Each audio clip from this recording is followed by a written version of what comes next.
Orang jadi panitia, jadi pengurus masjid kah, pengurus anak yatim lah, panitia pembangunan masjid kah. Pokoknya yang dia ngurusi duit masyarakat untuk mengirim bantuan ke orang-orang yang terkena musibah, terkena bencana atau ke luar negeri misalnya. Maka hendaknya dia waspada bahwasanya dia harus berhati-hati mengurus harta tersebut dengan sebaik-baiknya. Kalau kita saja ngurus duit kita, terkadang kita pelit, kita perhitungan. Kita tidak ingin uang kita terbuang sembarangan, apalagi ngurus uang orang lain. Apalagi ngurus uang orang lain. Oleh karena saya sampai baca tentang Syekh Utsaimin rahimahullahu taala, ya, bahwasanya beliau tatkala mengumpulkan dana untuk bangun masjid, bahkan kalau di uang tersebut untuk dibangun menara, beliau agak berat. Karena orang-orang tatkala memberi uang itu untuk bangun apa? Masjid. Sementara menara itu biayanya besar dan fungsinya tidak begitu besar. Menara itu biayanya besar, fungsinya tidak besar. Artinya beliau sangat berhati-hati mengurusi uang umat.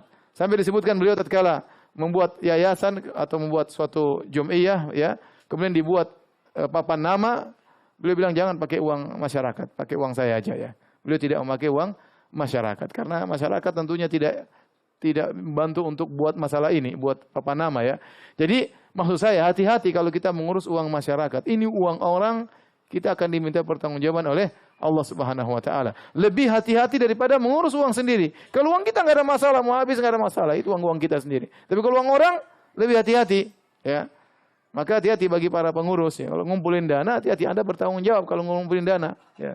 Sebagian orang ngumpulin dana, dia potong sendiri, dia gaji dirinya sendiri, terserah dia berapa persen, ya. Hati-hati, ya. Demikian juga ngurus anak yatim, ya. Orang-orang kasihan melihat anak yatim, kasih dana kemudian dia makan sendiri hartanya. Ya, atau dia beri gaji anak yatim cuma dikasih 50%, 5% buat dia. Ini enggak benar. Innal ladzina ya'kuluna amwalal yatama dzulman innama ya'kuluna fi butunihim nara wa sayaslawna sa'ira. Kata dalam surat An-Nisa, sungguhnya orang-orang yang makan harta anak yatim dengan penuh kezaliman, sungguhnya mereka seperti makan masukan bara api ke dalam perut mereka dan mereka akan masuk dalam neraka jahanam. Dia hati-hati tatkala mengolah dana masyarakat. Sebagian orang ngumpulin dana, misalnya bentuk yayasan atau bentuk sekolah, bentuk ini, lama-lama duitnya jadi milik pribadi. Ya, kalau orang tahu itu bangun sekolah bukan untuk umat, untuk ente, mereka tidak akan bantu ente. Orang-orang itu kasih bantuan untuk manfaat kepada masyarakat, bukan untuk antum kelola, antum ambil untung sebanyak-banyaknya, untungnya masukkan kantong pribadi. Haram, tidak boleh seperti ini. Sebagian kejadian seperti itu. Bangun yayasan, kemudian orang-orang bantu dari nol, kemudian besar, akhirnya jadi milik keluarga. Sejak kapan yayasan jadi milik keluarga Anda? Kalau udah masyarakat dulu tahu bakalan seperti ini, nggak ada yang membantu Anda meskipun hanya 1 rupiah, nggak ada.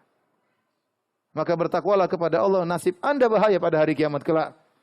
Makan tidak amanah, memakan uang titipan masyarakat yang harusnya buat umat, Anda gunakan untuk kantong pribadi.